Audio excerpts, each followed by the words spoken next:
Once upon a midnight dreary, while I pondered, weak and weary, over many a quaint and curious volume of forgotten lore, while I nodded, nearly napping, suddenly there came a tapping, as of someone gently rapping, tapping at my chamber door. "'Tis some visitor," I muttered, "tapping at my chamber door, only this, and nothing more." Ah, distinctly I remember it was in a bleak December, and each separate dying ember wrought its ghost upon the floor. Eagerly I wished the morrow, vainly I had sought to borrow from my books surcease of sorrow, sorrow for the lost Lenore, for the rare and radiant maiden whom the angels name Lenore, nameless here forevermore.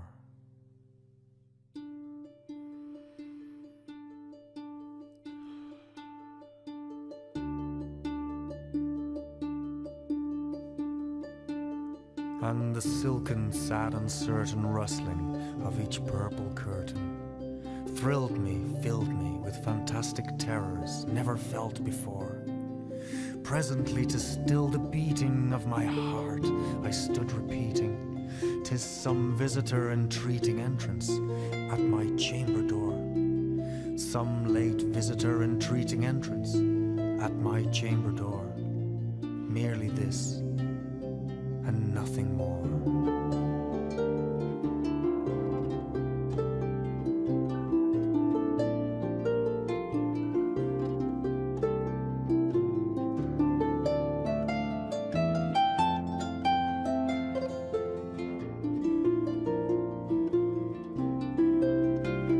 Out into the darkness peering long, I stood there wandering, fearing, doubting, dreaming dreams no mortal ever dared to dream before.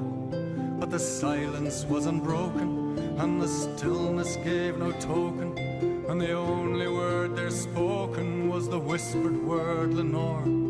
This I whispered, and an echo murmured back the word Lenore. Merely this, and nothing more. Back into the chamber turning, all my soul within me burning. Soon again I heard a tapping, somewhat louder than before. "Surely," said I, "surely that is someone at my window lattice. Let me see then what thereat is, and this mystery explore. Let my heart be still a moment, and this mystery explore. 'Tis the wind, and nothing more."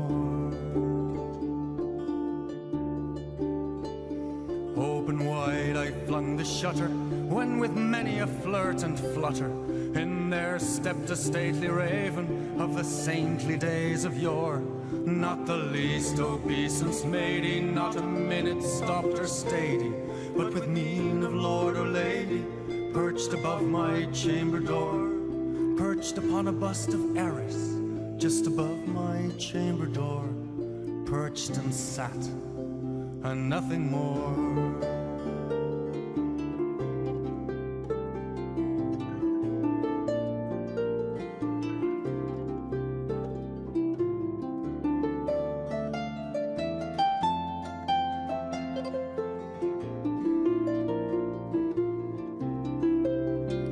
Soon that ebony bird beguiling my sad fancy into smiling, by the grave and stern decorum of the countenance it wore.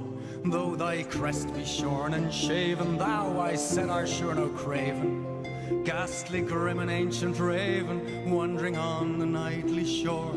Tell me what thy lordly name is on this night's Plutonian shore." Quoth the raven, "Nevermore." Now the raven, sitting lonely on that placid bust, spoke only that one word, as if his soul in that one word he did outpour. Nothing further than he uttered, not a feather than he fluttered, till I scarcely more than muttered, "Other friends have gone before on the morrow he will leave me, as my hopes have flown before, quoth the raven, nevermore. Then methought the air grew denser, perfumed by an unseen censer, swung by seraphim whose footfalls tinkled on the tufted floor. Once more on the velvet sinking, I betook myself to linking fancy on to fancy, thinking what this ominous bird of yore, what this grim, ungainly, ghastly, gaunt and ominous bird of yore meant in croaking, nevermore.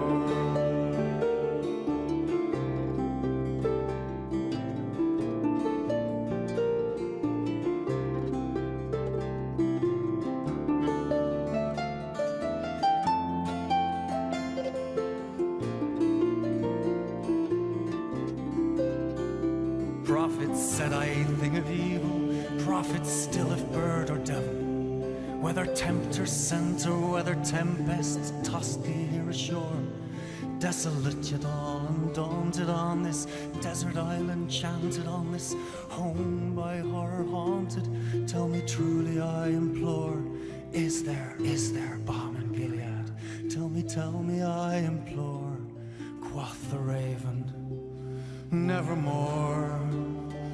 Prophets said I a thing of evil, prophets still if bird or devil, by that heaven stretched above us, by that God we both adore.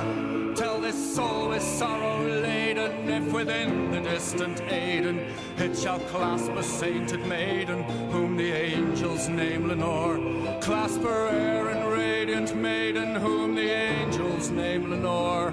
Quoth the raven, nevermore. Be that word our sign in parting, bird or fiend, I shrieked upstarting. Get thee back into the tempest and the night's Plutonian shore. Leave no black plume as a token of that lie thy soul has spoken. Leave my loneliness unbroken, quit the bust above my door. Take thy beak from out my heart and take thy form from off my door. Quoth the raven, nevermore.